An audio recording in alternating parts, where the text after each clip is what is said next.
ակնհայտ ես մի բան եմ տեսնում եւ դրա մասին նաեւ հրապարակային արտահայտվել է Նիկոլ Փաշինյանը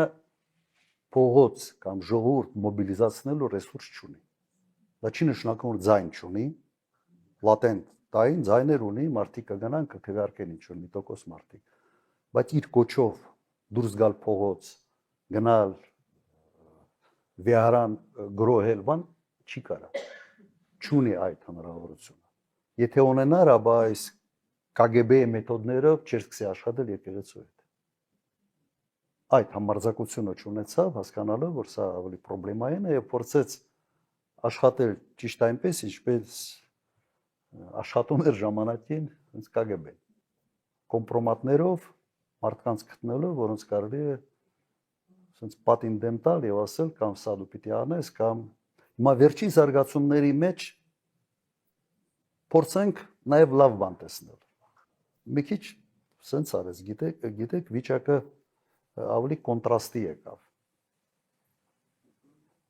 Ինչ էր ասում Նիկոլ Փաշինյանը, որ ինքը անկեղծ հավատացյալ է եւ ինքը պայքարում է հայ առաքելական եկեղեցու մաքրության համար։ Սա էր, չէ՞, ասենց մեջբերում չի, բայց սա է իր բացատրությունը։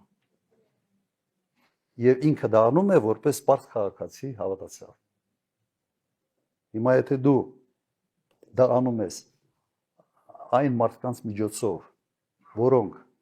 նաև եկեղեցական շրջանակներում ամենից վարկաբեկվածն են, դա է քո պայքարի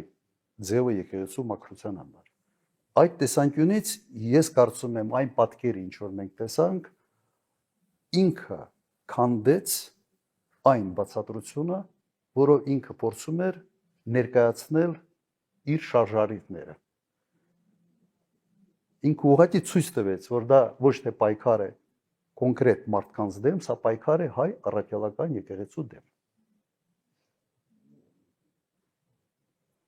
Հիմա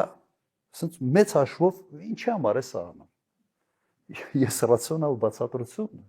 շատ անկեղծ ասեմ, չեմ տեսնում ռացիոնալ բացատրություն։ Ու ավելի ճիշտ sense բզիկի պես մի բան է, ինչ որ մարդը գլուխ համտել միգուցե։ Sense տարբերակներից մեկը սա է, բայց կա նաև մեկ ուրիշ տարբերակ։ Մեր եկեղեցին ազգային եկեղեցի է, հայ առաքելական եկեղեցի։ Եվ հենց այդ պատճառով մեր ազգային ինքնության մեջ եկեղեցին հատուկ տեղ ունի։ Իսկապես հատուկ տեղ ունի եկեղեցին։ Կարելի է չէ ընդհանրել, ինչի համար է քանդվում այս մեր ազգային ինքնության, ասենց կարևորագույն գործոն, ինչի համար է քանդվում։ Սա ուղիղ ուղղված է նաև մեր ինքնության հարվածելու նպատակն է։ Միգուցե նրա համար է արվում, որ խոստում ունի 300,000 ադրբեջանցիների հետ բերելը եւ հետ բերել մի միջավայր, որտեղ նաև մեր եկեղեցին, որը մեր ինքնության հենասյունն է, հենասյուններից մեկը, միգուցե սա պետք է քայքայված լինի։ Այս անկյան տակ նաև փորձենք նայել։ Այսինքն մեծ պատկերի մեջ միգուցե սա այն բացատրությունն է, որով կարելի է որոշակի sense ողջամտություն գտնել այն քայլերի մեջ, որը ինքը անում է այսօր, որովհետև էլեկտորալ տեսանկյունից հաստատ դա իրեն ոչինչ չի տալիս։